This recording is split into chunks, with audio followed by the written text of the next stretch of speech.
akíwọ́n o tí wọ́n bá ti dé akíwọ́n ní ọ̀bá tí ìdè akíwọ́n àtẹ̀ṣẹ́ àtọwọ́kùnrin olórí àwọn immigration akíwọ́n o olórí àwọn road safety akíwọ́n bákan náà. ọ̀gá wa Williams akínyó kò ní bàjẹ́ àwọn ṣẹ̀ṣẹ̀ bẹ́ẹ̀ yẹn bọ̀ ní jámọ̀ tó wẹ́rẹ́wẹ́rẹ́ bá a bá ti rí àwọn èèyàn máa ṣàfihàn lórí àkókò torí tí gómìnà bá ti dé tí Ògbómọ̀ṣọ́ ẹ káàbọ̀.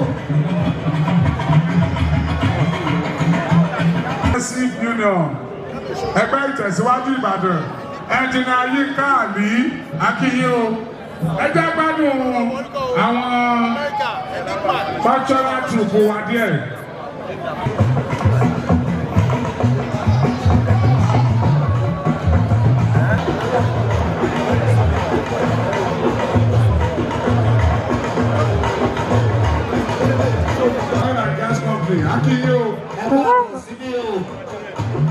President, Central Council of Ibadan Indigene, Barrister Niyi Ajewole, wọ́n ti wà ní o. Ẹ káàbọ̀ o. Bákan náà ni President ẹgbẹ́ ọmọ Jorosun. Tìbàdàn náà ni o, Tìbàbíọ́lá ni wọ́n ti wà ní. Ìyá mi sọ pé gbogbo Ìbàdàn ló ti wà ní. Gbogbo Ìbàdàn ló ti wà ní. His Excellency Mr. Kayode Alabi, you are welcome, sir. From Kwara State, you are welcome, sir. Bí a ṣe bá bọ̀, láti ó bọ̀ lọ́wọ́, ẹ̀rí pé bí àwọn ìyáde ṣe wọlé, làwọn ìpàdé wọlé. Kí máa bìí kí àrẹ̀sà àgbà káàbọ̀. Bàbá wa rẹ̀ ṣàkópa àṣìlú rẹ̀ ṣàkópa kí yóò ẹ káàbọ̀ síbí àwọn orí adé tó ti wà. Ọba Olúpo ti Àjàṣẹ́ Èkó tí wọ́n ṣojú.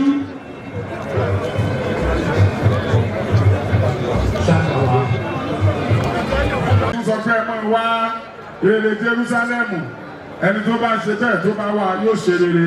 Gbogbo ẹ̀yàn ọmọ Ògbómọ̀ṣọ́ tẹ níbi Ògbómọ̀ṣọ́ tẹ ń dà fitafita fún Ògbómọ̀ṣọ́. Ẹ̀kú iṣẹ́ o, èmi kìlẹ̀ tí mọ̀ pé bí ó ṣe rí nì. Ẹni ọba rí bí Ọ̀túnba olóyè. Tọ́ba kan tiẹ̀ náà, ayé ọba ló sọ mọ́. Mo kí kọmíṣánná fún ọ̀rọ̀ oyè jíjẹ àti ọ̀rọ̀ ìjọba àbílẹ̀ nípínlẹ̀ Ọ̀yọ́, Ọ̀nàrẹ́bù Ṣẹ́gun Ọláyíwọlá, ẹ̀kúṣẹ́ o, ẹ̀kúṣẹ́ o. Mo sì kí kọmíṣánná wọn ń jọ náà, ẹ dákun ẹ jẹ́ mọ́kọ wọn kí n lè kàn sí àwọn náà. A kí í káàbọ̀ síbi tá a wà yìí, ẹ mọ́ gbàgbé pé wọ́n ní àwa ọlọ́pàá tá a dúró tàwọn ọ̀gá wa, àwa personal aides tá a dúró tì wọ́n. Ẹ dákun wọn ní ká jẹ́ kí àárín yẹn ó fúyẹ́ díẹ̀. Wọ́n tún ti fẹ́ bá yín sọ̀rọ̀. Ọlọ́run ló ní orí bẹ́ẹ̀. A special announcement from the protocols, please. We need your support and your cooperation. You are PPIP's very, very important personalities. Please allow our stickers to remain. If you remove a sticker and you sit down, we will remove you. Please allow our stickers to remain. If you need our help, patron or a protocol officer, we will locate your seat and give it to you.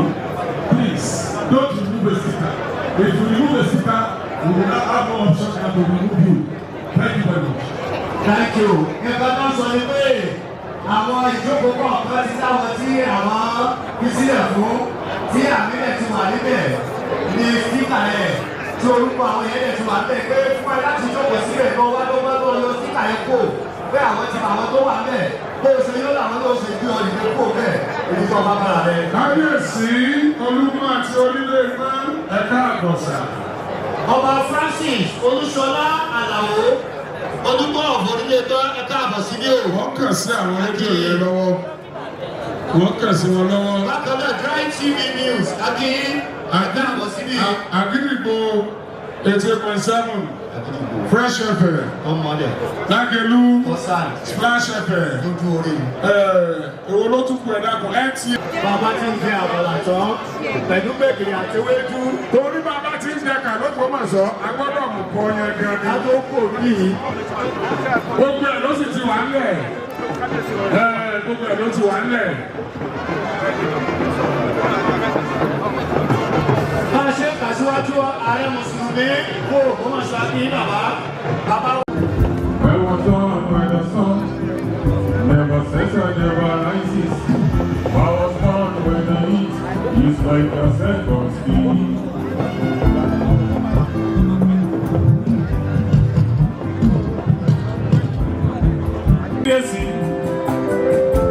Bàbá mi ò ní ọ̀fìfẹ́ o.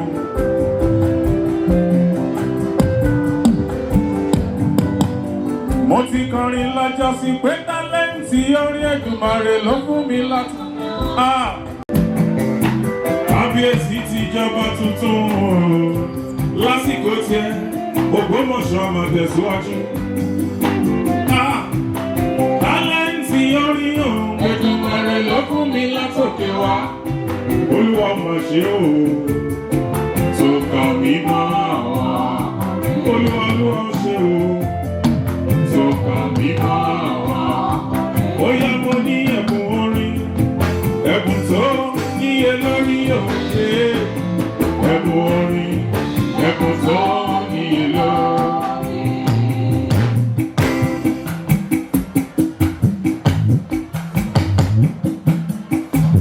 Pásítọ̀ Ṣálọ́báwá o, ọmọ ọlọ́ni o.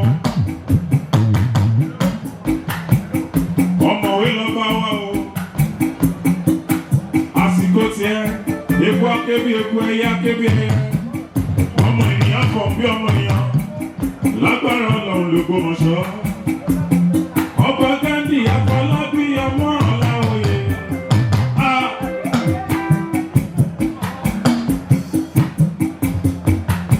Bí ẹ bá ń gbọ́ mímọ́ mímọ́. Bí ẹ bá ń gbọ́ mímọ́ mímọ́.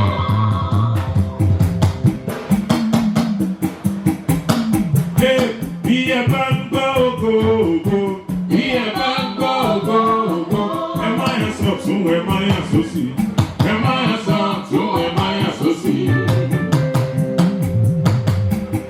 Ilé Jésù ní kẹfàlá, ilé Jésù Ghandi ló ní sábà. Operation máa rówó mú wọ́mú, Operation máa rówó mú wọ́mú.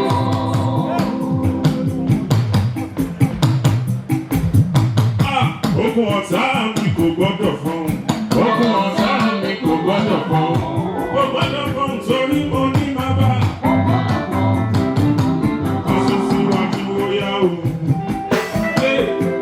Óyá o. Ọmọ Jésù óyá. Àlọ́ òwe. Óyá o. Óyá o. Ọmọ Jésù óyá.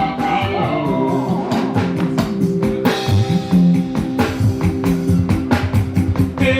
Óyá o, óyá o, ọmọ Jésù óyá ká lọ o. Óyá o, óyá o, ọmọ Jésù óyá ká lọ o. Ẹni ọdún bá láyé o, ó yẹ kó dúpẹ́. Wẹ́sì jíde, mẹ́kì tẹ́ńdọ̀dọ̀, ṣàlàlá. La la la la la la la.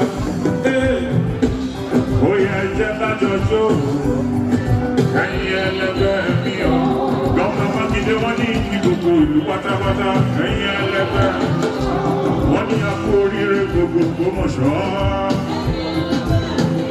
Gọ́mìnà Makinde ẹ káàbọ̀ sórí ètò yìí yẹ́yẹ́. Sọ́síwájú lélẹ́lẹ́lẹ́lẹ́lẹ́. Ètò ó tẹ̀síwájú báyìí. Nígbà tí a máa ṣe àfihàn àwọn ẹni èèyàn bí èèyàn tí wọ́n wà ń kalẹ̀, ṣùgbọ́n àkọ́kọ́ kọjá lọ sí ọ̀dọ̀ àwọn tí wọ́n gbà.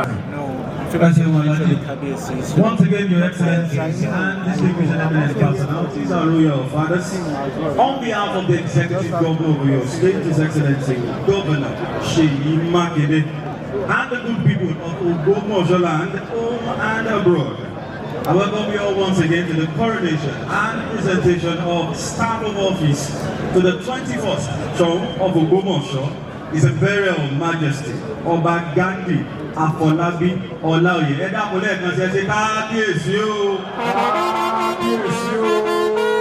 To appropriately start.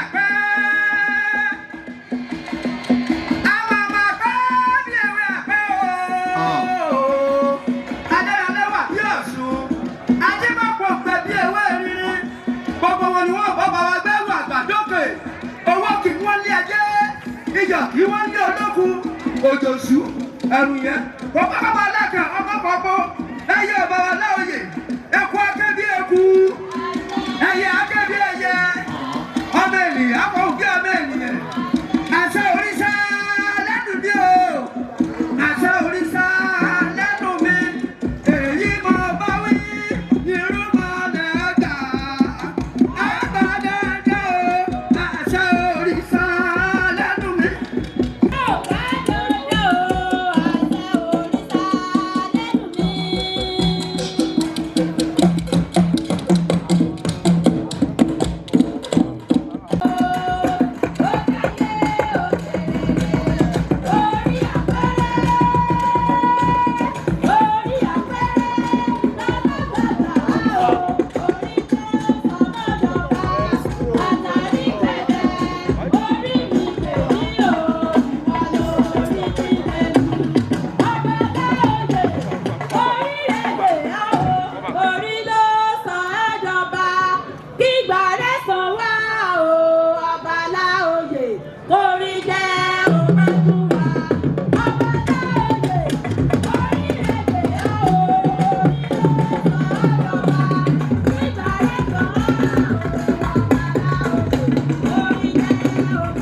Ọjọba nílùú Kẹfún orí ọ̀sẹ̀ bẹ́ẹ̀ gbà Afolabi Olaoye ọba ìlú Ogbomoso Olaoye o Orumogege nínú ọmọ kẹlẹbẹ Olaoye o Olaoye tó gba nínú ọmọ kẹlẹbẹ.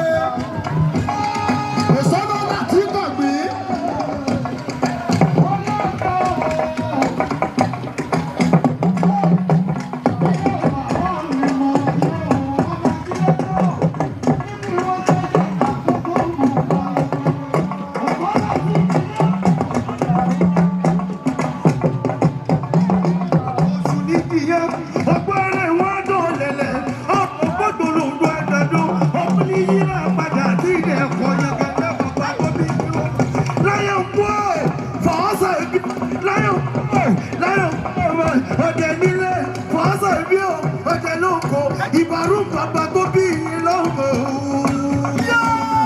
Aláwọ̀ òjòlù jẹ́pẹ́. Ìbàrú ọmọ òjòlù péré. Ìyá àbàrúkú ìbàrú sọ́kọ̀ kò lọ ẹ̀kútù àbáwà òrùkú. Ìbàrú sọ́kọ̀ kò lè gbà wẹ̀. Kòkó gbẹ̀gìrì ló fọ́ bàrú lé nínú ilé bàbá tó bí ọlọ́mọ. Lẹ́ka wọ́n lé ní ẹnu bàrú bàtà lọ́fà tí ọ̀gá kú. Bọ́bá ní tábẹ́ ìdílógún wọ́n mórí wọ̀wé bí iṣu lórí. Èròjẹ ní àgbẹ̀ nìyí lẹ́ẹ̀kúrọ̀ àbẹ̀ ẹ̀yẹ kúrò.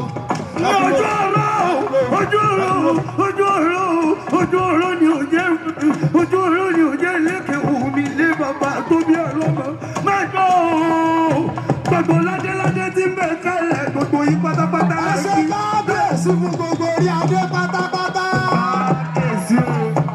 Ṣèyí ọmọ Mákindé akẹ́kílẹ́kùn òkú dẹ̀dẹ̀ tẹrutẹru onílé àyàyò abilékọ tó ń jẹ Mákindé béèrè lọ́wọ́ àlejò pé kò ti wá kó tó ní kọ́ máa jẹun lọ. Ṣèyí Mákindé ṣe bẹ́ẹ̀ di gómìnà làdúgbò ẹ wò gbòòrò bó ṣe rí o ẹ wò gbòòrò bó ṣe rí o jásí kòtò jásí gegele kò sínú ìjọba Ṣèyí ọmọ Mákindé. Ṣèyí ṣèjọba tán o ó ní tó lórí jẹ̀gẹ̀mù nílé Ọ̀yọ́ nìkan máa gbádùn ọ̀hún. Ṣèyí ọmọ Mákindé orí rẹ̀ ò ní burú láyé. Ṣèyí ọmọ Mákindé ó ní òjì ọmọ arátiwẹ̀ bí òjò òjì ṣe bẹ́ẹ̀ tiẹ̀ lẹ́ẹ̀ni jájá mọ́ ọmọ apájá fún ọláwọ̀ jẹ ọmọ búnibúni abẹ́ẹ́bú wọ́n sì wọ́n ti orí ọmọ.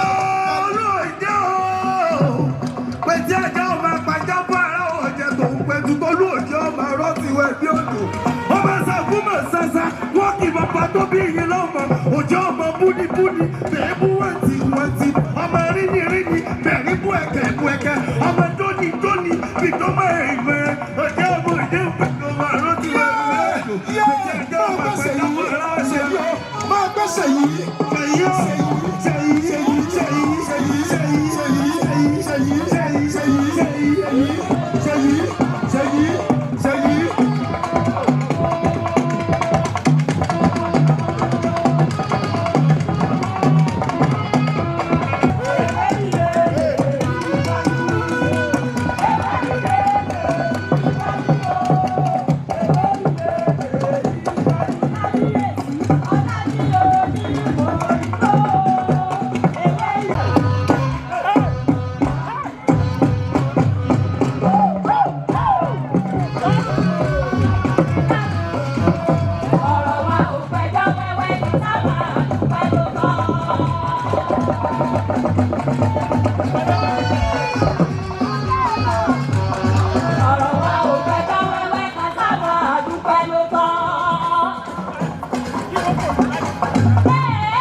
Your Excellency, the former Vice President of the Federal Republic of Nigeria, the top, the Soun of Ogbomoso, it's a great honor to be here today to celebrate the coronation and official presentation of the instrument and staff of office to His Imperial Majesty, Oba Afolabi Ghandi Olaoye, Orumogege the top, the Soun of Ogbomoso.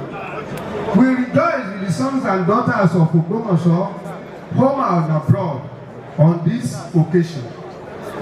We also thank the Almighty God who has made this possible. Enough credit must, however, be given to His Excellency, the Executive Governor of Oyo State, Governor Seyi Makinde, FNSC, for the approval of this issue, without which there wouldn't have been the ceremony of today.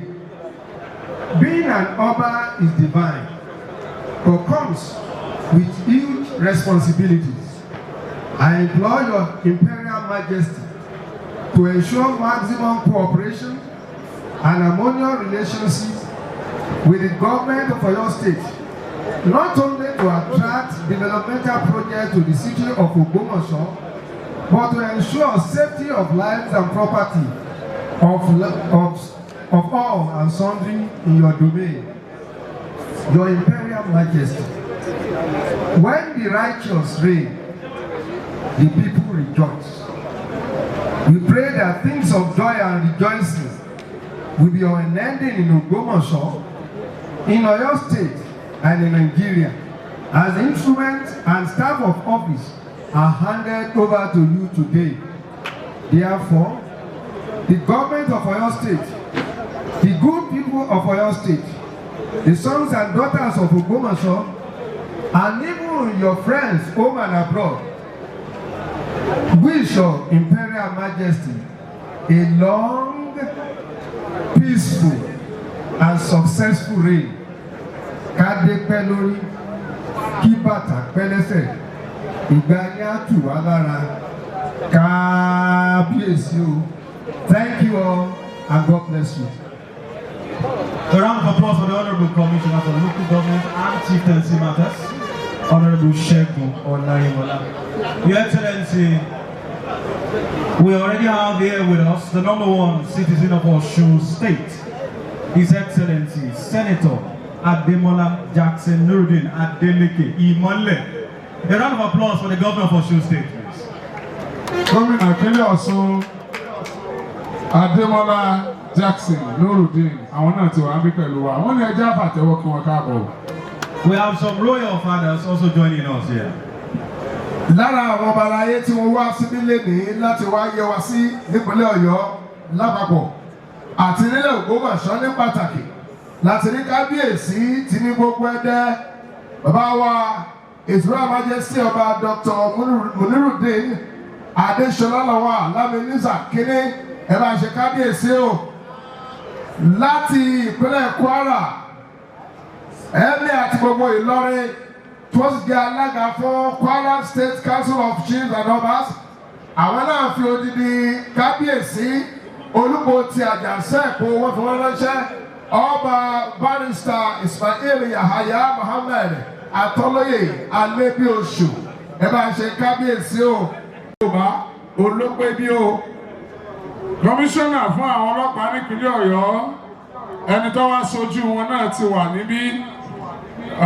CP Adébọ́lá Hamzat, ẹni tí sì sojú wọn ni DCP Adéjọbí Akíade tí wọ́n jẹ́ Assistant Director DSS Oyo State, àwọn náà sojú wọn. Nigeria Immigration wọ́n ti sojú tiwọn náà níbí o, ẹni tí sojú wọn ni àbí FA Chukwuma. Bákan náà Nigeria Correctional Service wọ́n ti sojú tiwọn náà níbí ẹ̀ka tí Ògbómọ̀ṣọ́ TT Òjó ìlú sojú wọn. Ìyẹn la ní kí kábíyèsí Ọba Abdulrasheed Olúwo tìlú Wo à ń kí àwọn náà káàbọ̀ sí àríwá bí o kábíyèsí o. We also must put it on record that by God's grace, a former Chief Judge of Oyo State, and by God's grace, the National President, ẹgbẹ́ ọmọ Ògbómọ̀ṣọ́ parapọ̀ àgbáyé, wọ́n wà ń bí láàrin wa láti kí wa káàbọ̀ sílùú Ògbómọ̀ṣọ́. I am welcoming and thanking my Lord, retired Justice Afolabi Ghandi. Thank you very much, my Lord. Thank you. We proceed with today's event, and the next thing on the agenda will be goodwill messages. Kábíyèsí o, Aláyélúwà Oba Ghandi Afolabi.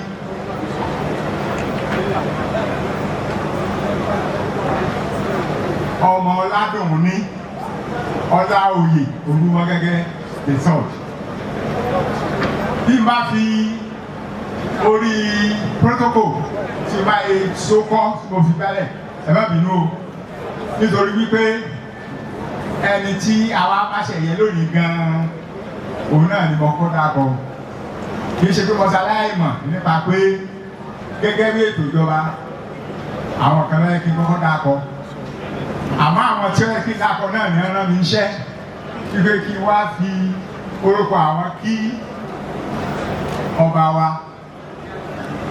Àkókò yìí ọlọ́jà àmọ́ sí rere o ó tiẹ̀ ti ń fi ara hàn pé àti ìmọ̀ sí rere Ọlọ́run yóò tún máa dá sí mi nítorí nígbà tí gbogbo rògbòdìyàn Ọ̀kànlá oyè tí gbogbo ẹ̀ bẹ̀rẹ̀ lọ́pọ̀ tàrẹ́gẹ́dẹ́ wọ́n bẹ̀rẹ̀ omi ìwọ omi ìtọ́ àwa tí Ọlọ́run sì ní kí bíi méjì mẹ́ta mẹ́rin kó sojú wa níbi tá a lágbára ọmọ lábẹ́ ilé à ń pè àkéjì wọn sí pé ọmọ ẹ má fẹ́ mi kankan sẹ́yìn ẹ tó bá ní tó bá kọrin táǹkù ẹ tó kù yọ yọjú o ẹ má jẹ́ nìkan kó kù lẹ́yìn o inú mi wá dùn gan ẹnu mi sì gbà wípé ẹni tọ́lọ̀ ń fi àṣẹ yẹn ní lọ́wọ́ láti pé lágbájá ni kò ní kándídéètì kankan gómìnà wa ní ìpínlẹ̀ Ọ̀yọ́ kò ní kándídéètì ó fún Ògbómọ̀ṣọ́ ó sì fún àwọn ọmọ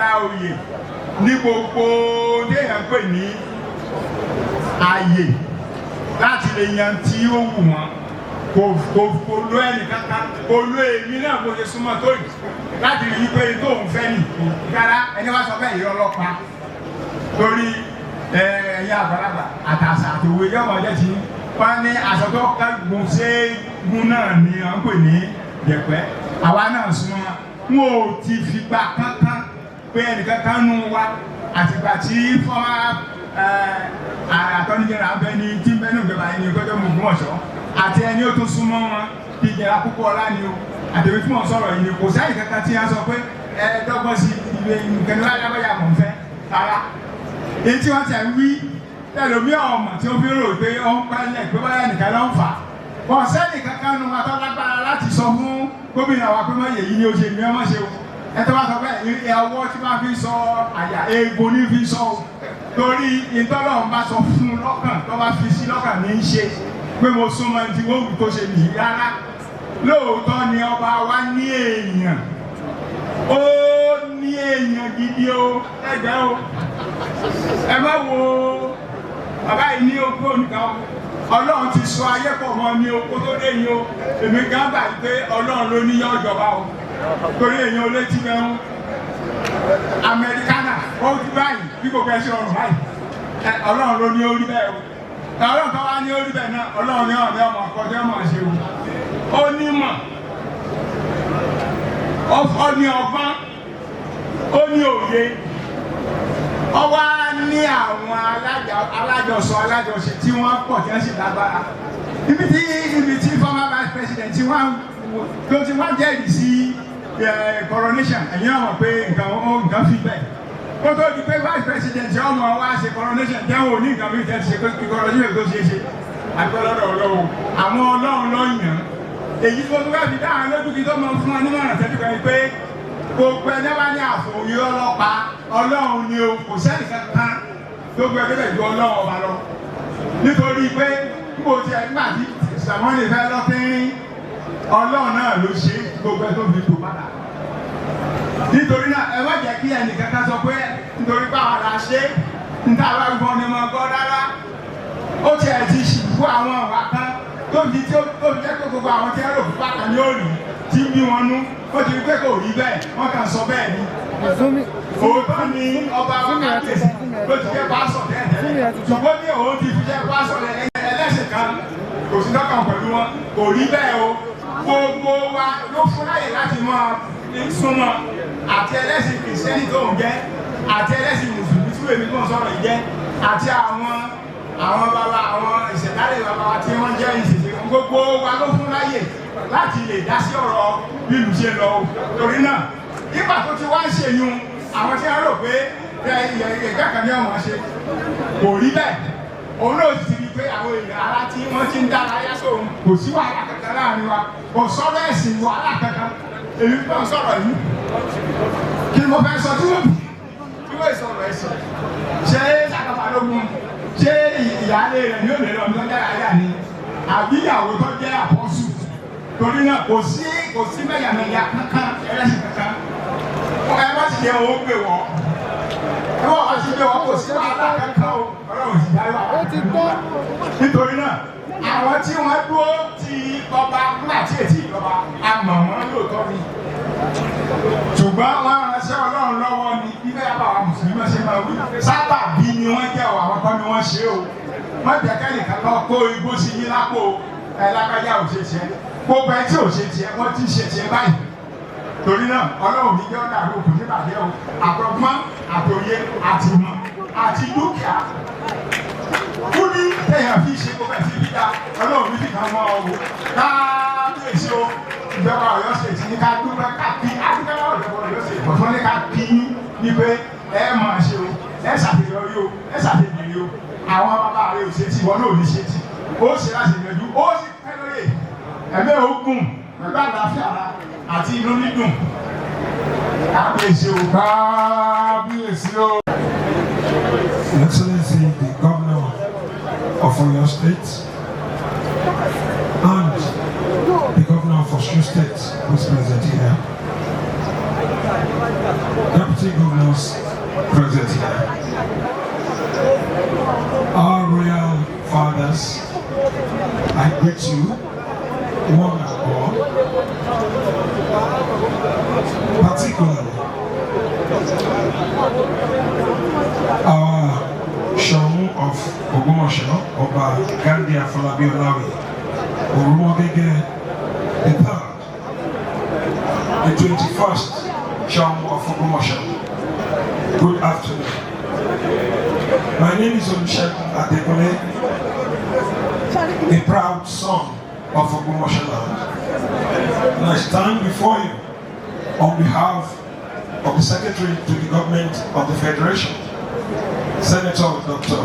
George Akume, CON. I bring you his message. He has personally signed a letter, a congratulatory letter to Kabesi, and I will proceed to read that letter. It is indeed an honor for me to be invited to be part of a momentous occasion such as this coronation. But I deeply regret that prior commitments have prevented me from being here in person. That is why I have sent your worthy son, Sir Olusegun Adekunle OON, to represent me. Firstly, let me congratulate the government and people of Oyo State, ably led by Engineer Seyi Makinde, for making a wise choice, for making a right choice. I also join the entire people of Ogbomoso land in expressing our heartfelt congratulations and deepest felicitations on the ascension of Oba Ghandi Afolabi Ghandi Orumogege III to the revered throne of the Seun of Ogbomoso. Your appointment as Orumogege III is a testament to your exceptional qualities, leadership potential, and unwavering commitment to the progress and well-being of your people. Kabesi, it is undeniable that our royal fathers play a very pivotal role in the fabric of our nation. They are not merely custodians of our rich traditions and cultural heritage, but also pillars of societal guidance, fostering unity, promoting peace, and championing the development of their communities. Your personal journey, Your Majesty, is a shining example of what I have just described. Your success as a renowned pastor of one of the largest redeemed parishes in the United States, coupled with your accomplishments as a successful businessman, speaks volume of your wisdom, dedication, and faith in God. Your humility and dedication to your people are further testaments to your worthiness for this esteemed position. I am confident that you will lead Ogbomoso land with fairness, with firmness, and a deep sense of justice. Kabiyesi, as you embark on this new chapter, I urge you to leverage on your vast network and exceptional leadership qualities to bring prosperity not only to Ogbomoso land, but to the entire Oyo State and indeed our nation at large. May your reign be marked by progress, unity, and unwavering faith in God. I pray that you are bestowed with the wisdom of Solomon and the grace of God throughout your reign. Please accept my heartfelt congratulations once more, and may the presentation of your staff of office be a glorious and auspicious occasion. With warmest regards, Senator Dr. George Akule, FNIM-CON, Secretary to the Government of the Federation.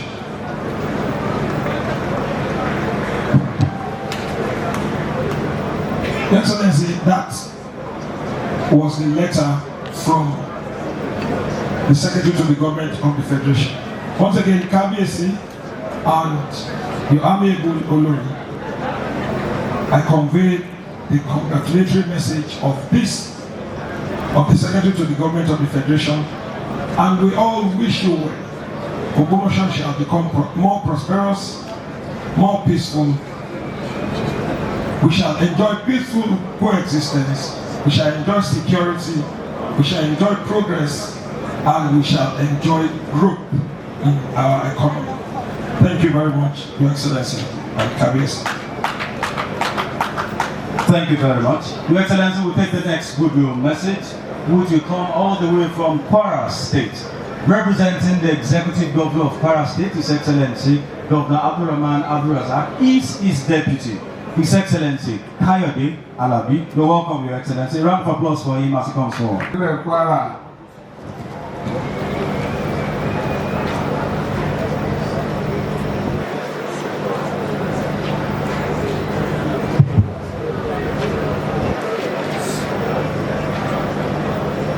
Your Excellency, the former Vice President of Federal Republic of Nigeria, Professor Yemi Osinbajo, SAN, PCON, Your Excellency, the Executive Governor of Oyo State, Engineer Seyi Makinde, Your Excellency, the Executive Governor of Osun State, Senator Adeleke Ademola, Your Excellency, the Governor of Oyo State, Barrister Abdulrahim Lawal, and other Dem governors here present, the student members of the National Assembly here present, Your Royal Highness, the Oni of Ife, Oba Afolabi other Royal Majesty here present, the Royal Majesty, the Showo of Ogbomoso, Oba Afolabi Ghandi Olaoye, and other highly revered Kabiyesi here. Top government functionaries here present, Captain of Industries and members of the academic communities here present, distinguished invited guests, gentlemen of the press, ladies and gentlemen. On behalf of the people of Kwara State and the government, I join the Oyo State government to congratulate His Royal Highness, the new Showo of Ogbomoso, Oba Afolabi Ghandi Olaoye, Orumogege III, for his accession to the throne of his forefathers. Your Highness has been tested and found to be worthy of this ancestral throne, which is a symbol of unity, dignity, and uniqueness of the people of Ogbomoso. I truly commend the people of this ancient kingdom on yet another historic transition and the beginning of another epoch in the colorful history of Ogbomoso. Your Royal Highness, before you, a task to bring all sons and daughters of Ogbomoso together under the big canopy. I'm confident that Your Royal Highness will embrace all in the overall interest of this great community. I pray that the land of Ogbomoso and its people will prosper in your reign. I pray that the Almighty God will hear and answer all your prayers for this land. That the hand of God will be upon you to guard and direct you daily. The days will be longer than anyone who has sat upon his throne. The wisdom and favor of God will be with you to surpass the great legacies of your illustrious forebears. Coronation Cabinet, God bless you. His Excellency, Senator Ademola Jackson Newbin Adeleke Imole. A round of applause for His Excellency as he comes forward to deliver his. A lọ sí ìpínlẹ̀ Ọ̀ṣun báyìí. Gómìnà ìpínlẹ̀ Ọ̀ṣun. Àwọn ni wọ́n bá wa sọ̀rọ̀ báyìí.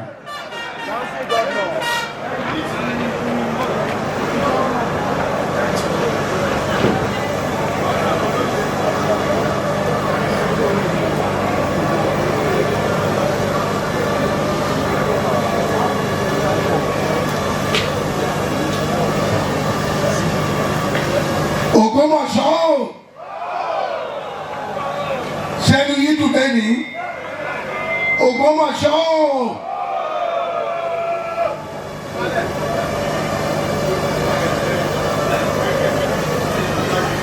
Olúwa mi, mo dúpẹ́. Olúwa mi, mo dúpẹ́. Olúwa mi, mo dúpẹ́.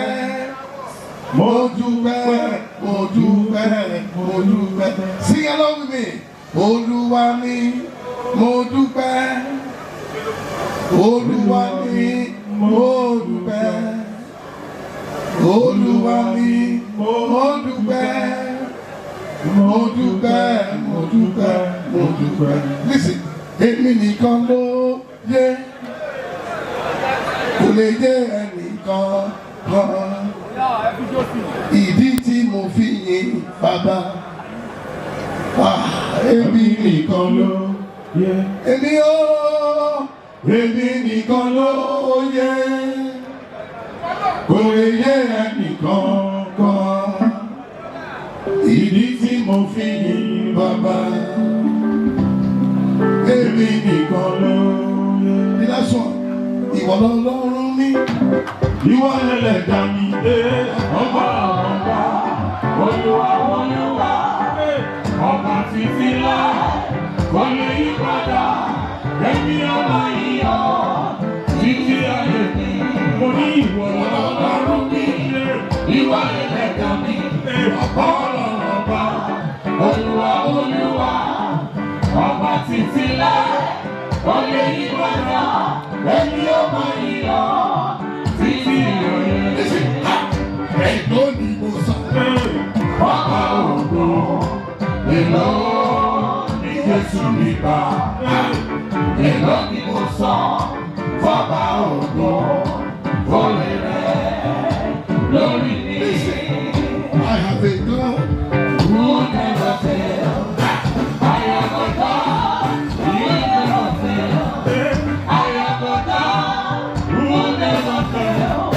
Who will never fail, will never fail, forevermore. I am a God who will never fail. I am a God who will never fail. I am a God who will never fail, will never fail, will never fail, forevermore.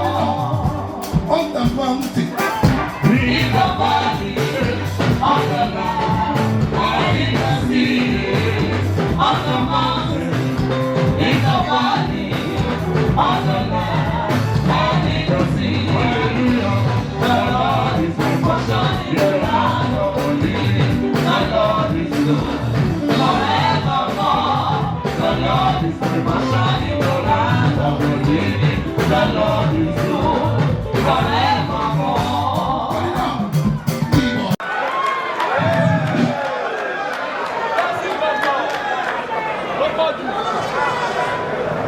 Somebody shout hallelujah.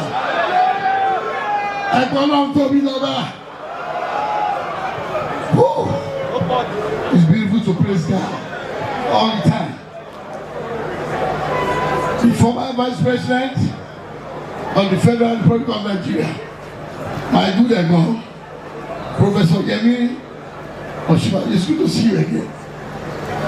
Host Governor, my brother, His Excellency, Engineer Makinde, and other distinguished colleagues, members of National and State Assembly here present, other distinguished political functionaries, our royal fathers, they are present. Notably, our Baba Onu of Ife, His Imperial Majesty, Oba Eniton, Ogunwusi, Otoja II. My own Baba, Senior Fede, Oba Muludin, Additional Award, and others, religious leaders, and other prominent personalities, security operatives, gentlemen of the press, ladies and gentlemen. I am elated to attend this coronation. I brought you the message of the government and people of Osun State to the Kabiyesi, Oba Soun of Ogbomoso, Oba Ghandi Afolabi Olaoye. I also bring warm goodwill of my family, especially my big brother, Dr. Ipinle. Kabiyesi, warm congratulations. Wishing you peaceful reign. I pray for long life and prosperity. And I tell you, but I'm going to say, Kabiyesi, I love you, Ogbomoso. Àwọn máa ṣe oríire l'Ogbomoso. Ọ̀yọ́ yẹ wá òye. Àwọn máa ṣe oríire l'Ogbomoso. Ọmọ Adeleke ló ní orí omi. Àwọn máa ṣe oríire l'Ogbomoso. Ọba Ghandi ṣàlọ́ba tuntun. Àwọn máa ṣe oríire l'Ogbomoso. Ọ̀yọ́ yẹ wá òye.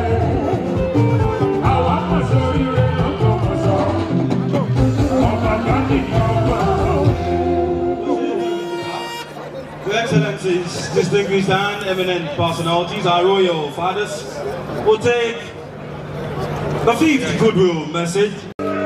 Káwá farabalẹ̀ ká gbọ́ ọ̀rọ̀ láti ẹnu wọn.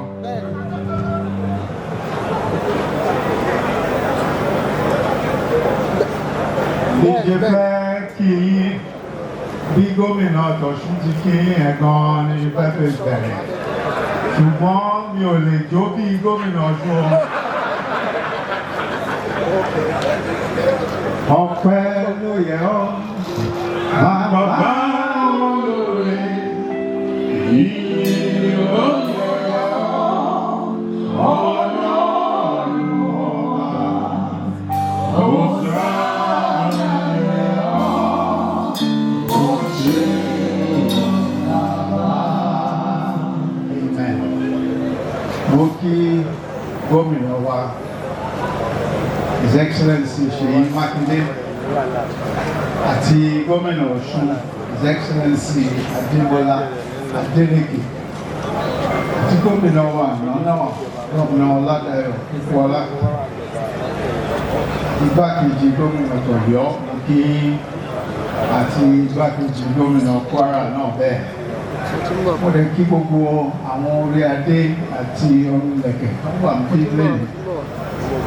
Pàtàkì mo kí Ọ̀ọ̀ni of Ife, His Royal Highness Ogbomoso Jaja II. Mo lè kí Olú Ọ̀wọ́rí, His Royal Majesty the Olú Ọ̀wọ́rí, àti Olúwo of Ìwó, Ọ̀rọ̀gún Tòkè ńlá, àti gbogbo àwọn kábíyèsí tí wọ́n wà ní lónìí. Ṣùgbọ́n èmi o, ọjọ́ Ògbómọ̀ṣọ́ ni, ọjọ́ ire ni. Gbogbo àwa olóríire tá a wà bí ẹ jẹ́ ká náwó wa sókè o. Olóríire nìkan la ní kán náwó ọ̀tún ṣe gbogbo wa tá a wà bí olóríire. Ọlọ́run á lè ṣe wá lóríire alẹ́.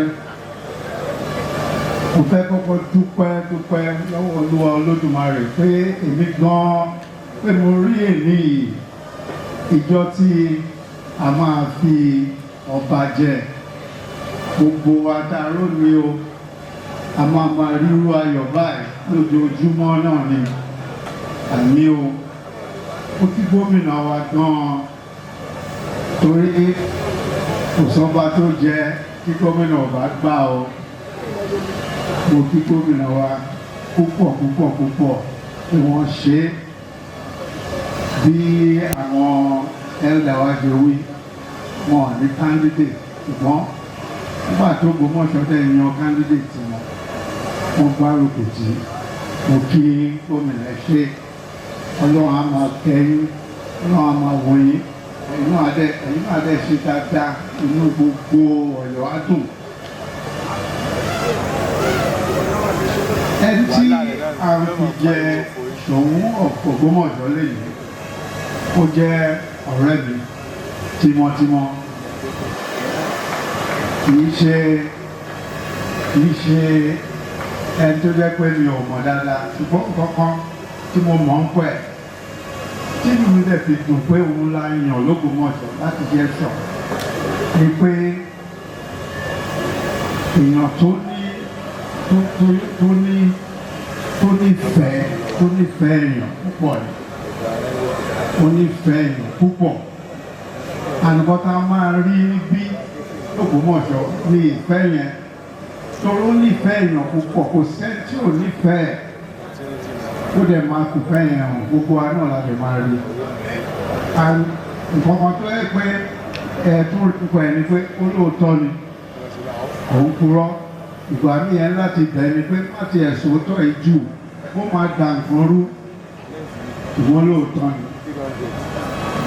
gbogbo nǹkan tí èmi dẹ̀ rí ń pẹ̀ gbogbo nǹkan tí mo rí ń pẹ̀ ni pé nínú nǹkan tó yẹ kí ó yẹ kó bá ṣe rí náà nìyẹn ó tó lóòótọ́ ó dẹ̀ nífẹ̀ẹ́ èèyàn ó láwọn ó nífẹ̀ẹ́ àwọn èèyàn ẹ̀ Ọlọ́run á dẹ̀ bá ṣe Ọlọ́run á bẹ̀ ṣe kábíyèsí.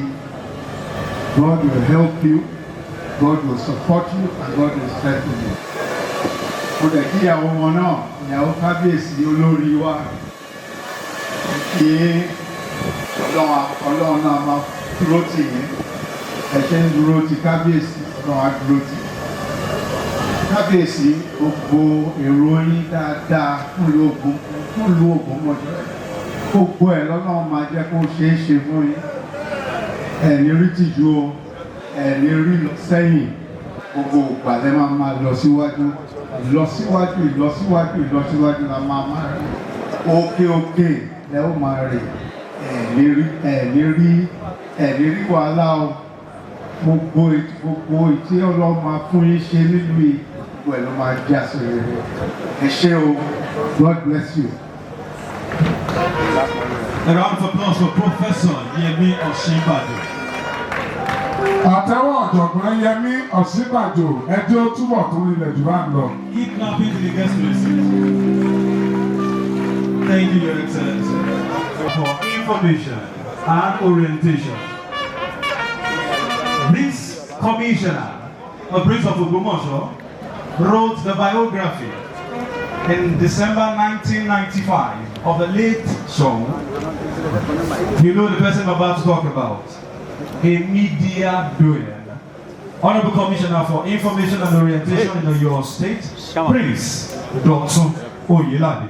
Ẹ jẹ́ ká gbọ́ nípa kábíyèsí Aláyélúwà Oba Ghandi Afolabi Olaoye Orumogege ẹlẹ́ẹ̀kẹta látẹnu kọmíṣánná fún ètò ìròyìn ní ìpínlẹ̀ Ọ̀yọ́. Your Excellency, the former Vice President of the Republic of Nigeria, Professor Yemi Osinbajo. Your Excellency, the Executive Governor of your state, Engineer Seyi Makinde. Your Excellency, the Executive Governor of Osun State, Chief Demola Adeleke. The Deputy Governors of Oyo and Kwara States, Kabiyesi's and top dignitaries who are here. Allow me to stand on the aforementioned protocol.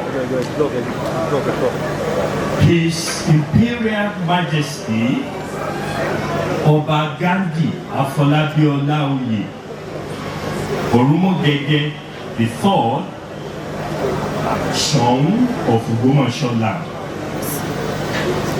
He's a visionary leader, a motivational speaker, an entrepreneur known for his immense commitment to excellence and leadership skills. Oba Ghandi is the Chief Executive Officer of Peculiar People Management, PPM, and Gihonri Limited, Management and Human Resources Consulting Companies based in Lagos, Nigeria, and Maryland in the United States of America.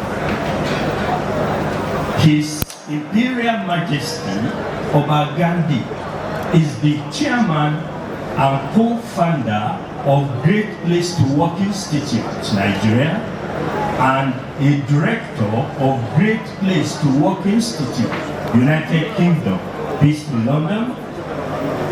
GPTW is a global research and management consultancy company that recognizes the best workplaces in over 56 countries worldwide and provides premier business and advisory services. Also, the chairman of Quest Oil and Gas, Ascot Oil, a Nigerian independent marketer of petroleum products, storage, distribution, and sales. Quest Engineering Company, which is a value-driven energy company providing eco-friendly and innovative services in the upstream, midstream, and downstream sectors. Oba Ghandi is chairman of BUOJO Limited, a telecommunications support services and information technology consulting company. Oba Ghandi Olaoye is also the chairman of Education Advancement Support Services, EASS, a limited company focusing on engagement and fundraising technology for higher institutions. His Imperial Majesty served on the board of the National Council on Privatization, NCP, and the board of the Bureau of Public Enterprise, BPE, between 2017 and 2021. Oba Ghandi is a member of the Board of Trustees of Strategy for Monitoring Initiative and Leadership Empowerment, SMAN, a young entrepreneurship for development and a non-profit organization. In January 2009, Governor Martin Gomina of Maryland in the United States of America invited Oba Ghandi to serve as an advisor and council member on the Council for New Americans. He served a 4-year tenure on the council. He assisted the governor to form policies on immigration integration into the state of Maryland. His Imperial Majesty serves on the board of A Smile on Their Faces initiative, which is a non-profit initiative focused group for people living with disabilities. Oba Ghandi served as the chairman of a real estate development project in Florida, Texas, in the USA, where he oversaw the development of over 700 acres of a campus, a college, a housing estate, and a 20,000-seat auditorium. A founding member of the board of directors of Adam Smith Investment and Financial Company in Ikoyi, Lagos here, between 1990 and 1993. Founding member of the board of directors at Touchmark Saving and Loans, Lagos, between 1992 and 1995, and member of the board of directors at Dunamis Finance Company. This was between 1991 and 1994. An associate of the International Third World Leaders Association, ITWLA, a forum created to exchange cross-cultural ideas globally chaired by the late Dr. Miles Monroe. He represented Miles Monroe International in Nigeria for over 10 years. Oba Olaoye is an influential community leader recognized in Nigeria by former Nigerian President Olusegun Obasanjo in 2001 and the United States of America by President Barack Obama in 2011. He is a recipient of the Youth Empowerment and Positive Mentoring of Africans in the Diaspora Award, an award conferred by the African Business Roundtable in the year 2008. Oba Ghandi graduated with a Bachelor of Arts degree in 1982 from the prestigious Oba Afolabi Ghandi University in Nigeria, which is the former University of Ife, with honors in English and library studies. He holds a master's in industrial and labor relations with emphasis on human resource management from Nigeria's premier university, the University of Ibadan, in 1987. Born on August 23, 1961, he enjoys traveling and has been to over 65 countries in Europe, Asia, Australia, the Caribbean, North and South America, the Pacific Islands and Africa. His other interests include swimming and playing Scrabble. His Imperial Majesty, Oba Ghandi Afolabi Olaoye, is an ordained minister, married to Oba Ghandi Olaoye, and has 2 children, Benitolu and Tolumi. Thank you. Your Excellencies, distinguished and eminent personalities, we have come to the high point of today's event. Please, with a round of applause, make welcome the Executive Governor of your state, His Excellency, Governor Seyi Makinde, as he comes forward to perform the official handing over of staff of office to the 21st show. Makinde láti wájú ọmọ àṣẹ ọba Ghandi èyí kàkà ìkàkà ọba onílé ọlá àjọ náírà jọjọ bóyá Seyi ó gbọ́dọ̀ wọlé.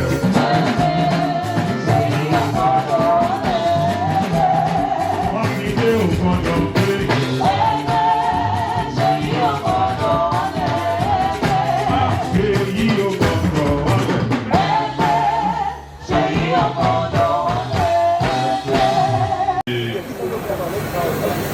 Instrument of office to a ruling house chieftaincy by the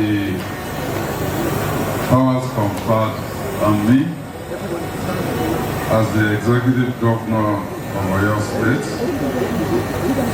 and in exercise of the powers, I hereby confirm Oba Ghandi Olaoye, Orumogege the third,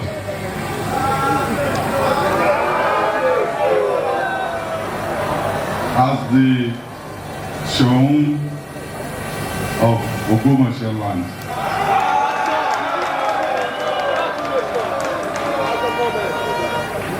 So I will hand over the instrument of office, and I will also hand over the staff of office.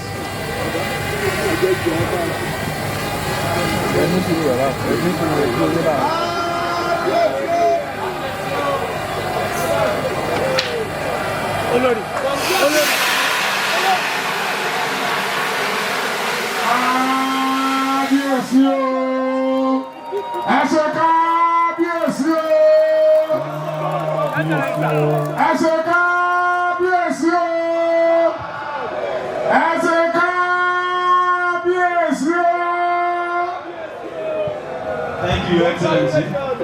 Obviously, you may have your seat. The next thing on the agenda is to hear officially. I'd like to hear officially from the 21st Soun of Ogbomoso. Àwọn òdòdó tó jáde ìran ṣe kábíyèsí. Then,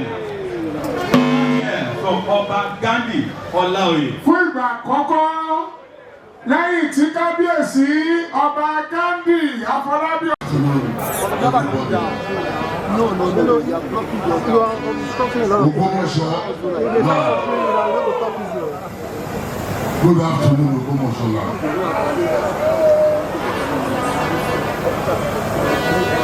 Before I read my speech, I want to give honor to whom honor is due. And that is my Lord and Savior, Jesus Christ, who has made today to be possible for me. This is what He has wanted for me from the foundations of the world.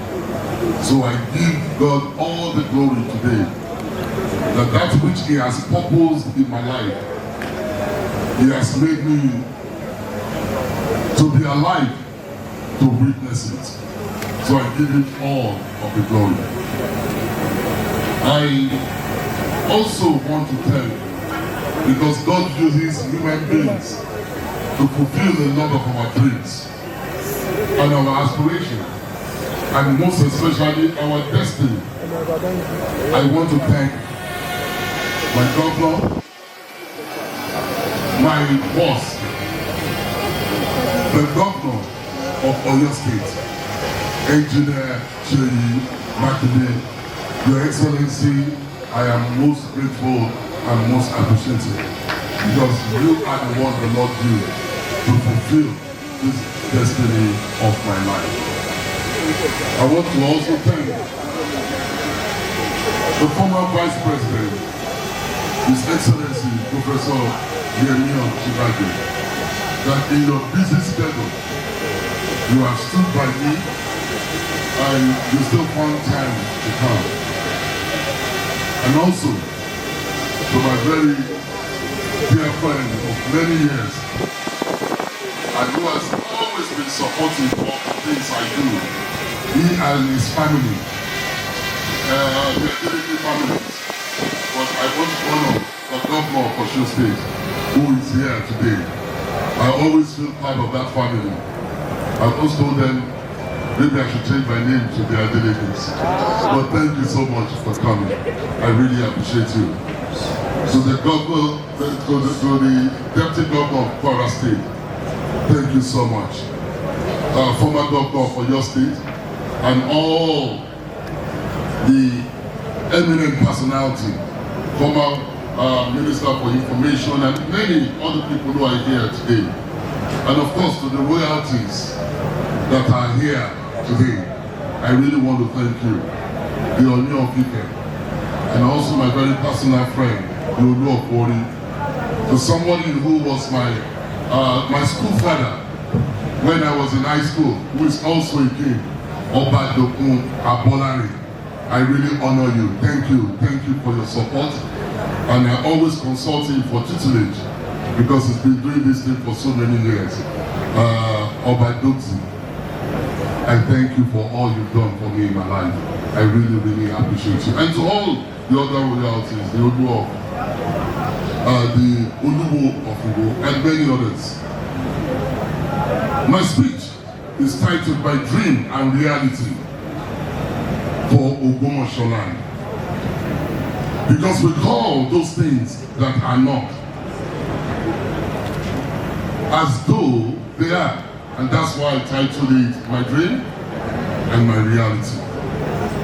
Today marks a momentous occasion as I receive my staff of office from His Excellency Engineer Seyi, the Executive Governor of our great state, Oyo State.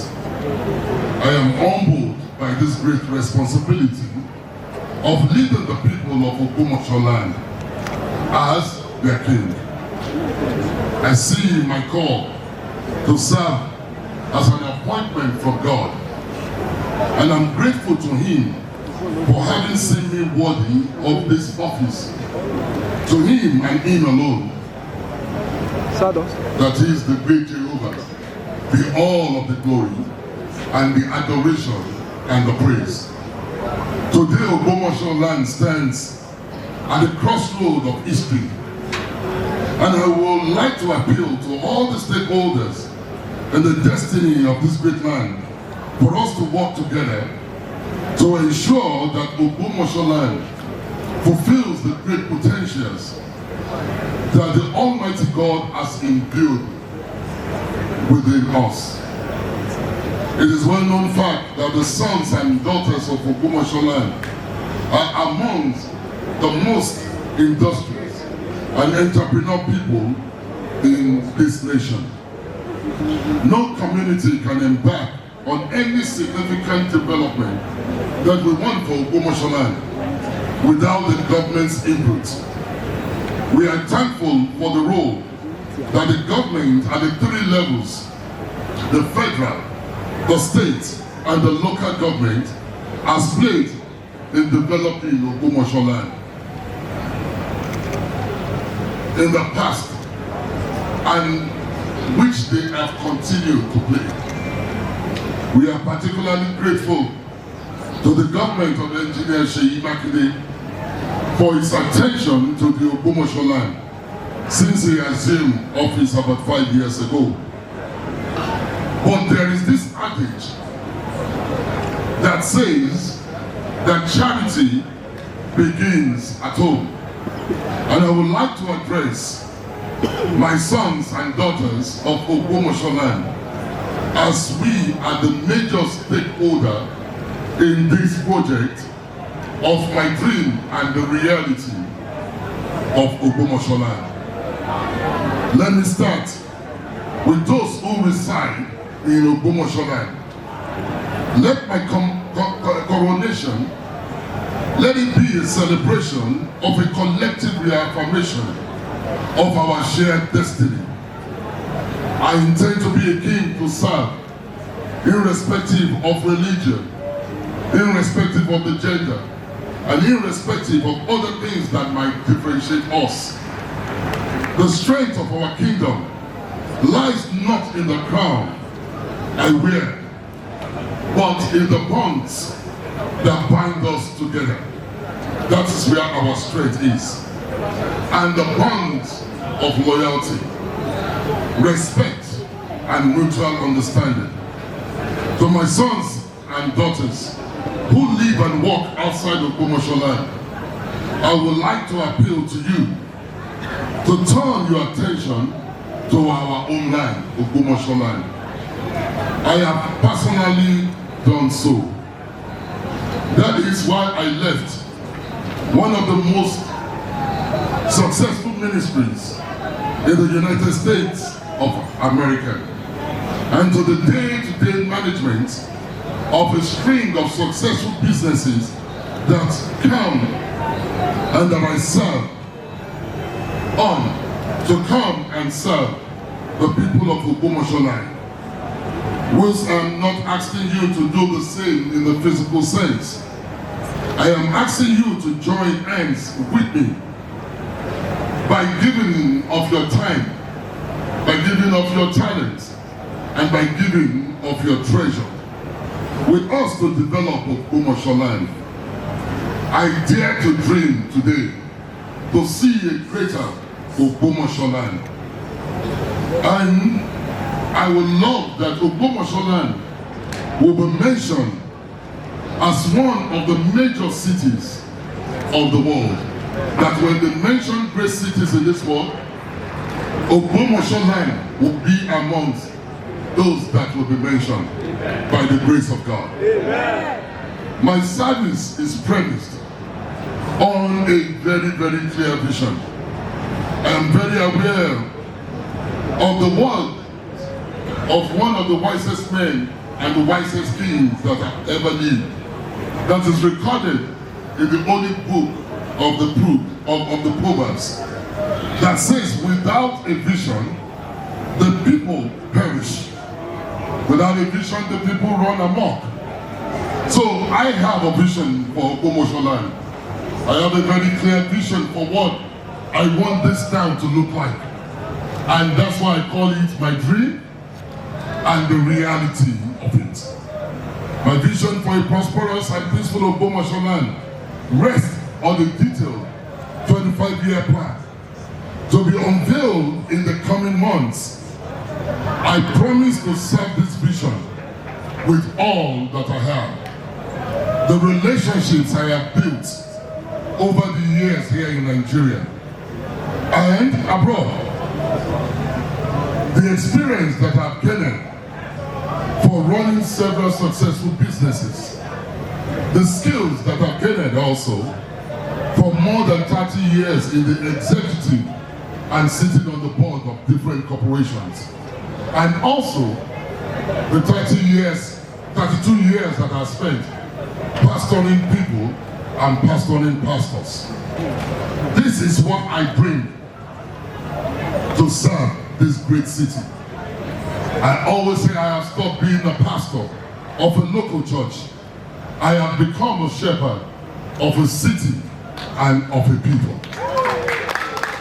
The people who I will serve are not just Christians, are not only just Muslims, are not only just who follow various African religions. I have come to serve everyone, whether you believe in your maker or not. As your sovereign leader, I promise to uphold the values of our tradition that defines us. A commitment to justice, a commitment to equity, a commitment to fairness to all, and most especially, a love and compassion of God. Let this be our watchword for Ogbomoso land.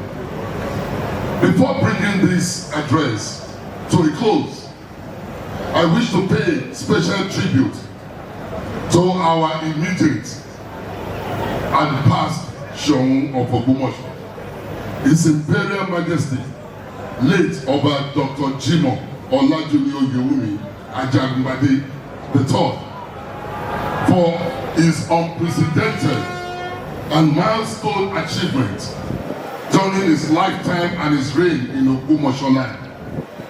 He brought a lot of glory to this post. I intend to not bring it down, but to take it onto a higher level. I really appreciate him because he was also a father figure even to me. He made this position an enviable position in this nation. I stand ready to build on those achievements, and by the grace of God and with your support, I take Ogbomoso land to distant heights in not too distant a future. I would like to say a big thank you to the President of this country, President Bola Ahmed Tinubu, for his leadership in providing for Nigeria, that is providing for Nigeria at this time. I also want again to salute Engineer Seyi Makinde the executive governor of this state, who we will need for our 25-year development plan, for graciously accepting my selection as the Seun of Ogbomoso land by the kingmakers. I also thank him sincerely for coming personally to present this type of office to me. To the kingmakers, led by I-Chief Shobalaje Otolori, the Ariago of Ogbomoso land. And to all the kingmakers, I say thank you. I especially recognize all your praise and relentlessly courage and determination in ensuring that the selection process that produced me as Seun was thorough, was credible, and was very fair, in spite of what some few people have said. I cannot end this address without thanking the larger Olaoye family of Ogbomoso land, led by our able Mogaji, Prince Amos Olawale Olaoye, for facilitating the real privilege of representing all the different princes. To my brothers who contested this tour with me, let us put the past behind and let us forge ahead. There can be only one Seun of Ogbomoso at a time. And God,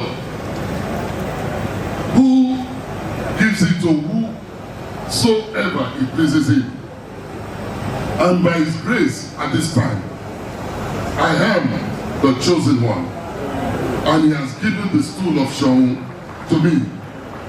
And I appeal to you, to all, to please join hands with me to further positively project the good name of the Olaoye family, the Orumogege's children, for the benefit of Ogbomoso land and for the humanity in general. Finally, my people of Ogbomoso land, let us remember that Ogbo Jani, Ogbomoso agbe gbogbo wa o, adenu ọkọ̀, àti denu ọkọ̀, ìsinmi wà fún wa o. Peace will reign in this city. God bless you all.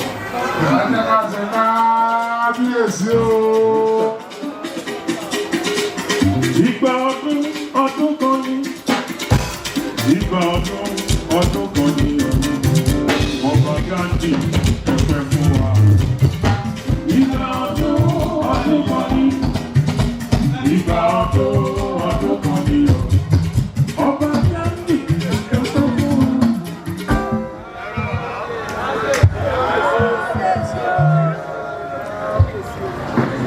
Tó ẹdúnjá ṣe kábíyèsí lẹ́ẹ̀kan sí o.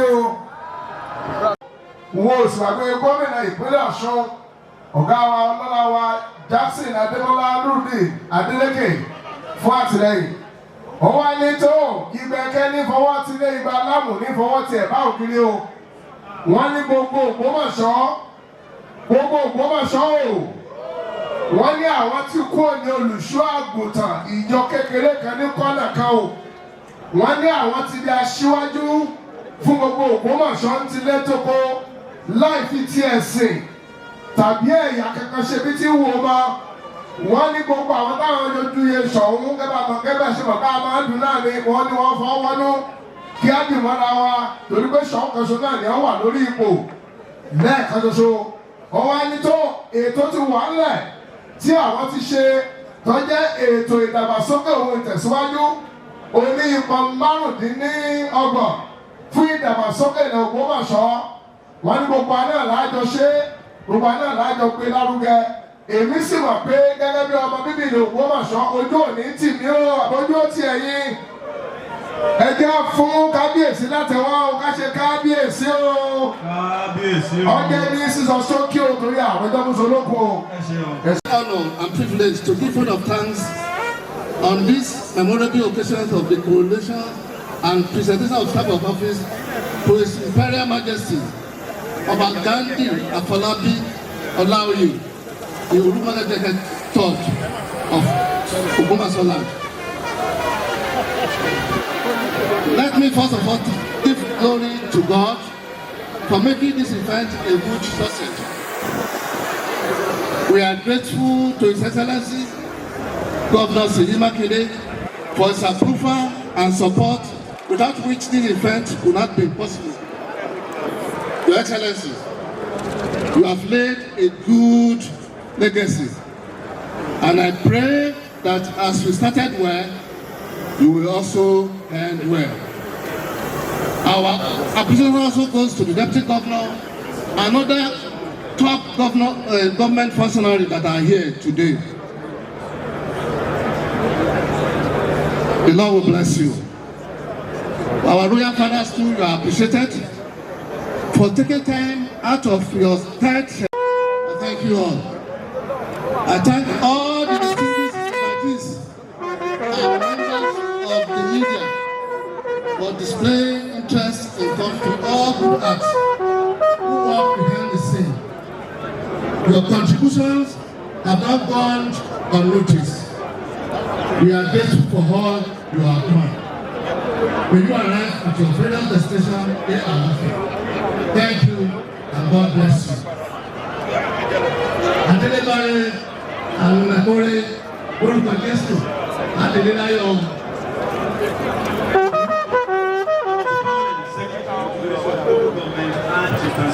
Ọ̀gá wa Àjàgbénu, wọ́n dúpẹ́ lọ́wọ́ Ọlọ́run, wọ́n dúpẹ́ lọ́wọ́ gbogbo wa, ṣùgbọ́n wọn ò gbàgbé láti dúpẹ́ lọ́wọ́ gómìnà.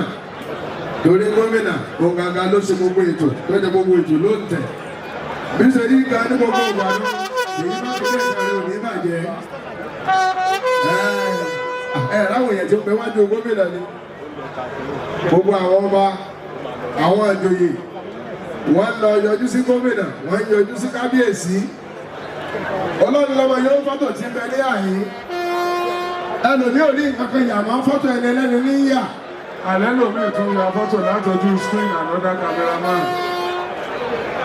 Ẹ dákun torí Ọlọ́run, ẹ jẹ́ kí á fi ọ̀nà alẹ̀ fún gómìnà. Ẹ bá wa kílẹ̀ gbogbo ọ̀nà yẹn ká lè ṣètò ní pápápá. Àwọn ọjọ́ Mùsùlùmí kábíyèsí olú.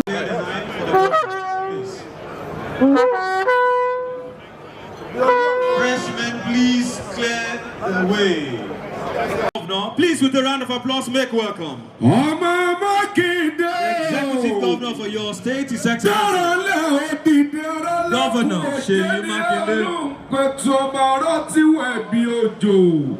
Ọba Ogbomoso. Eléyìí yẹn ni àbí ọ̀yẹ́ ni. Oba Makinde, Ghandi o. Ọba Ogbomoso Orumogege. Kábíyèsí ẹ̀gbọ́n bí olúgbogbo tìrìgbò kẹ́gbọ́n bí olúgbogbo tìrìgbò. Ẹgbọ́n bí àgbàkan tó fọmọ́ wú sóde ọmọ wú jẹjẹjẹ lódò kìíní. Èèyàn tó bá ní ẹkú kọ́dà mú bẹ́rí ilá. Èèyàn tó ní ẹyẹ kọ́dà lápadà ọkàn. Bẹ́yẹn kan ní ẹkú lọ́dí ọdún ọjọ́ mẹ́ẹ̀ẹ́dínlógún òní ọ̀rọ̀ ni ó gbé lọ. Èyí tí mo wí ọ̀rọ̀ mọ ọ̀sẹ̀ ló ní ọ̀sẹ̀, oṣù ló ní ọmọ sọ̀nà. Ogbomoso ìdílé ìlú tí a ti jẹ kàtí a ti mú nǹkan yẹn gan sí kábíyèsí òrìṣà panímọ̀yọ̀dà Ghandi òrìṣà panímọ̀yọ̀dà ògún ni yọ̀pọ̀ dẹ́yìn lápapọ̀ òrìṣà panímọ̀yọ̀ ògún ni yọ̀pọ̀ dẹ́yìn lápapọ̀ òrìṣà panímọ̀yọ̀dà omi tuntun ìgbọ̀tún ọmọ Makinde àsìkò rẹ̀ ń tú gbogbo ìpínlẹ̀ Ọ̀yọ́ ńlá Èdùmàrè yóò mọ̀ bá fún ọ sí.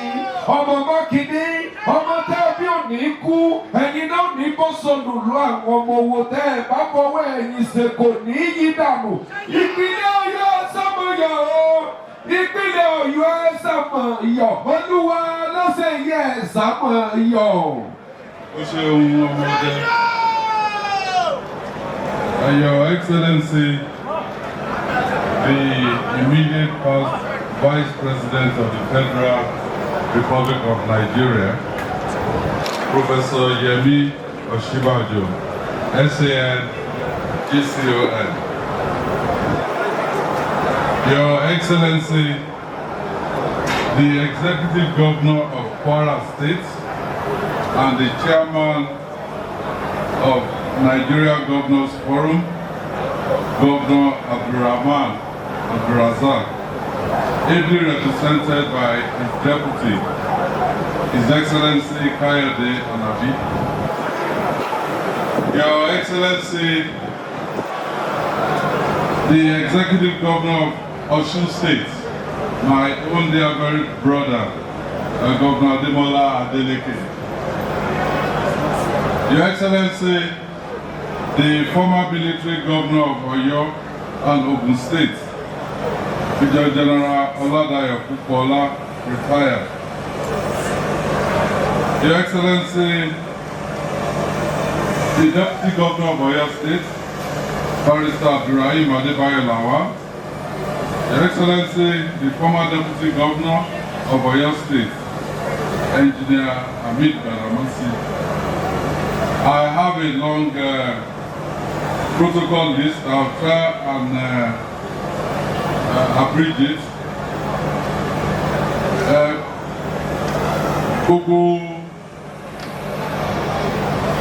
Our representatives were both at the national and the state level. You are duly recognized.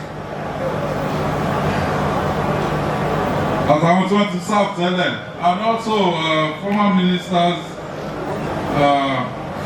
that are here, diplomats, I want to serve lowo, Chairman Federal Inland Revenue, Secretary to the state government, and all the state government officials, they are duly recognized.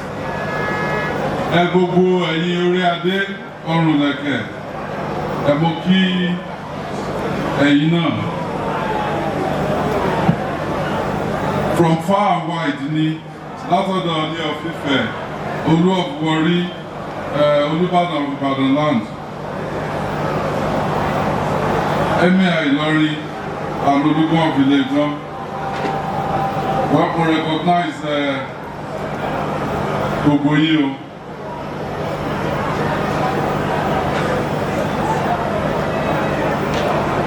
The elders, the leaders, members of the Advisory Council, Oyo State Elders Council, you are duly recognized, other political functionaries, permanent secretaries, heads of non-ministerial departments and agencies, eminent personalities that are here to grace this occasion, you are duly recognized.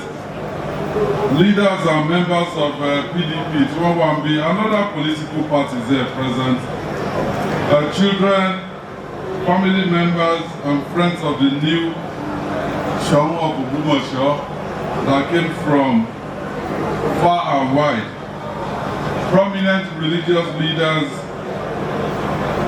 leaders of markets, traders, artisans, associations that are here, you are duly recognized. Gbogbo ẹ̀yin tèmi ní ìlú Ògbómọ̀ṣọ́. Mo kí yín o. Distinguished invited guests, gentlemen of the press, distinguished ladies and gentlemen. Well, it's Gomina tó lọ. Ó dà pé everybody tó ń wá wọn kọrin ni ẹ jẹ́ Gomina kọrin kékeré kan. Orin yẹn náà, orin tí mò ń kọ káàkiri nígbà tí mò ń ṣe campaign ni. Ẹ má bẹ́ẹ̀ mọ́. Ọ̀rọ̀ wa ò gbẹ́jọ́ wẹ́wẹ́, ká ṣá máa dúpẹ́ ló tọ́. Ká ṣá máa dúpẹ́ ló tọ́. Ká ṣá máa dúpẹ́ ló tọ́. Ọ̀rọ̀ wa ò gbẹ́jọ́ wẹ́wẹ́, ká ṣá máa dúpẹ́ ló tọ́. Ẹ ṣeun, brother mi, gómìnà Ọ̀ṣun. Ó ti bribe àwọn tó wà ní ẹ̀yìn bí i. Ẹ rí i pé when he was singing, wọ́n lu ìlú yẹn tó jáde sókè ni. Ìbí náà mo ti lẹ́ẹ̀dí sí i, so next time á ti ṣètò. Well, it's a great honor to be here today to celebrate the coronation and the presentation of staff of office to the 21st Seun of Ogbomoso land, Oba Ghandi Olaoye. Mo wo ibi tí ẹmọ ẹgbẹ́ ní Yorùbá máa ń fi àmì sórí àwọn ọ̀rọ̀ wa. Everybody sọ Orumogege, Orumo said okay. Mo ti wo inú ibi tí wọ́n ti fi àmì sórí ẹ̀.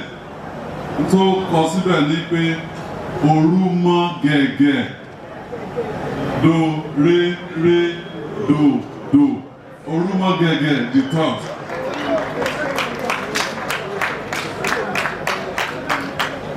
Well, I rejoice with the sons and daughters of Ogbomoso land, both at home and in diaspora. Ìgbà tí Kábíyèsí sọ̀rọ̀, he said Ogbomoso land during his reign will be among the top cities in the world. Well, Odabe, because Ogbomoso is in Oyo State. So, and also I read through his during his citation, he said he worked with the governor of Maryland on immigrant integration into the state of Maryland. Ogbomoso bá ti di a top city, your knowledge of integration now, how come handy? Because a lot of us, you will integrate us also into Ogbomoso land. Well, today, Tuesday, the 19th December 2023, is a great joy.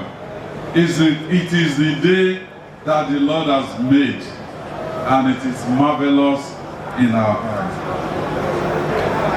I have 2 or 3 points to make. The first one is I've discussed with Kábíyèsí privately the steps that must be taken to ensure the unity of Ogbomoso land. But it is not just Ogbomoso land that you have to work for its unity. You have to work for the unity of the traditional council in Oyo State. Came today, and several years before I came into office, I've spent 4.5 years now to see Central Traditional Council. So I do hope with the coronation and the staff of office, you will work now assiduously to ensure that we have Oyo State Council of Traditional Rulers to be functional again. And in the budget next year, I already have it in there. It's a complete reconstruction of the House of Chiefs. The House of Assembly will reconstruct further. So there will be a conducive atmosphere and environment for you and our traditional rulers to hold your meetings and contribute towards the development of Oyo State.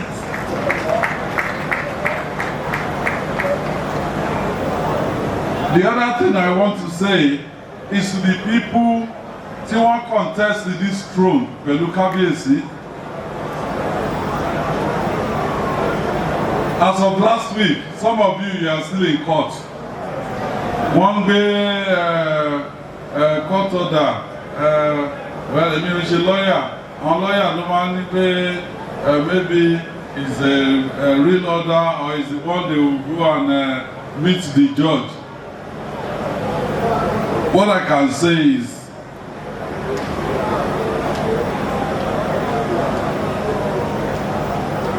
the contestation for the throne is behind us.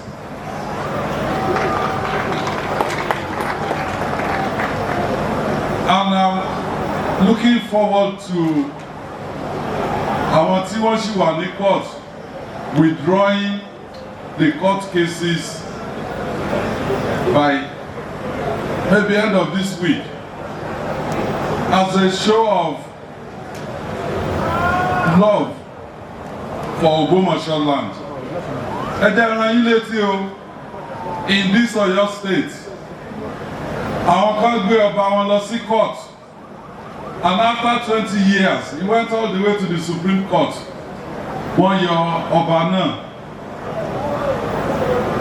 As of today, àti ọba tí wọ́n yọ, àtàwọn tí wọ́n lọ sí court tí wọ́n yọ ọba, and the people of that community kò sẹ́ni tó rí benefit kankan nínú ẹ̀ after 20 years. Ẹ̀rú ẹ̀ ò ní ṣẹlẹ̀ ní ìlú Ogbomoso. So the people fighting, they should stop forthwith. But tí wọn ò bá dákẹ́, tí wọn ò dá nǹkan tí wọ́n ṣe dúró, me as the executive governor of Oyo State, a jọ wà nínú ìjà yẹn ni, and I will fight.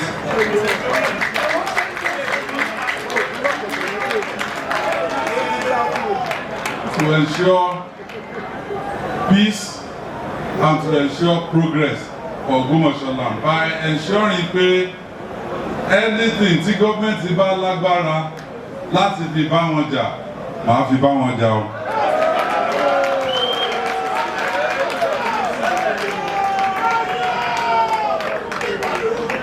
I'm a believer in constitutional rules for our traditional rulers. And Kabiyesi, there is a new authority in Oyo State. It is called the Rule of Law Enforcement Authority. It's with the House of Assembly.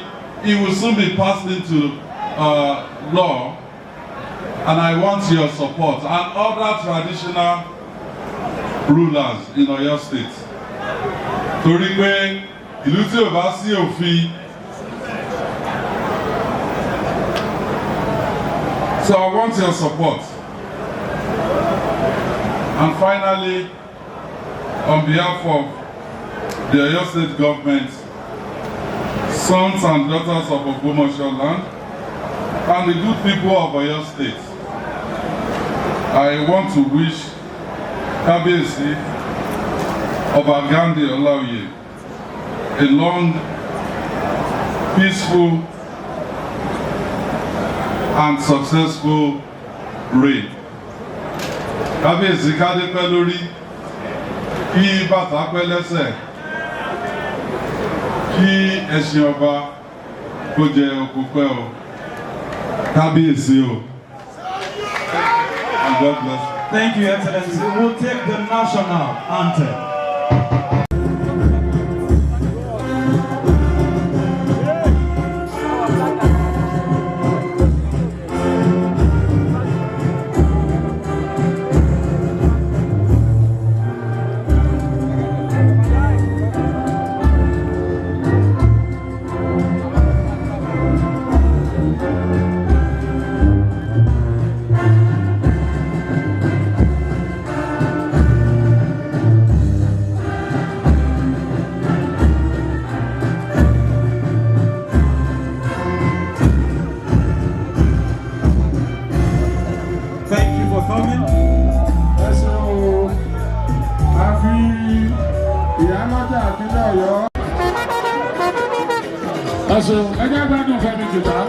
Thank you. Anybody to Oba Afolabi.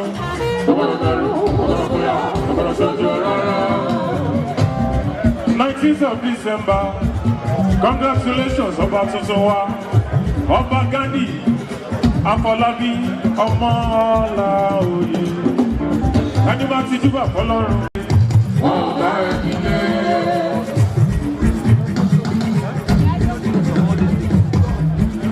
Wọ́n lọ sàn gangan, wọ́n bá ẹni lé. Wọ́n fẹ́ wọ́n lè wúrọ̀ kùtùkùtù, wọ́n bá ẹni lé. Ọ̀tá wọn ṣe yéye orí wọn. Ọ̀tá wọn ṣe yéye orí wọn. Gómìnà Makinde, Kábíyèsí ní kí ẹ dáadáa. Ọ̀rọ̀ mi ò mẹ́jọ wẹ́wẹ́, àṣà máa dúpẹ́ lọ́wọ́. Ọ̀rọ̀ mi ò.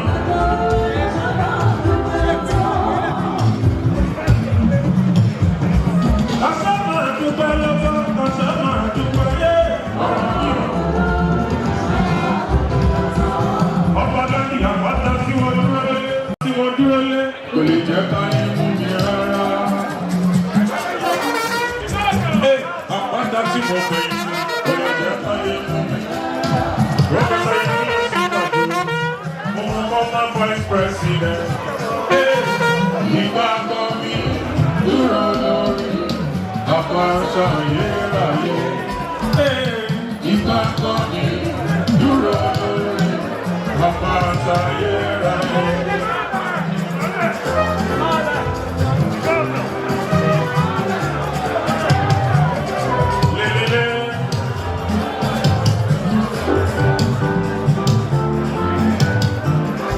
Oya bí ọ̀sìn tẹ̀lé ọ̀rẹ́ onílé jẹ́.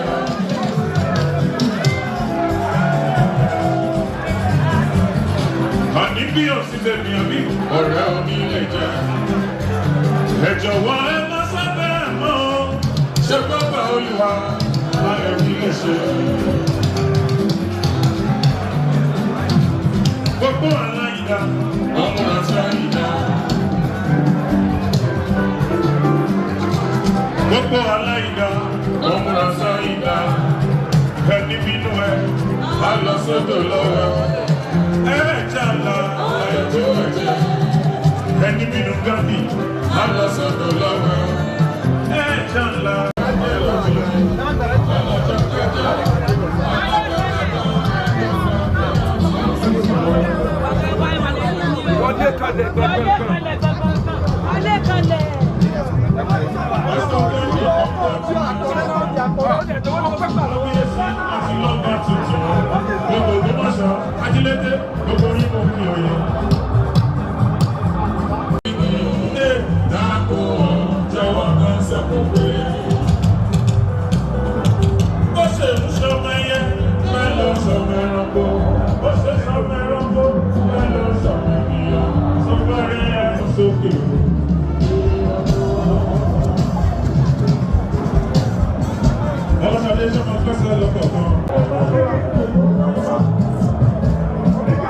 Thank you.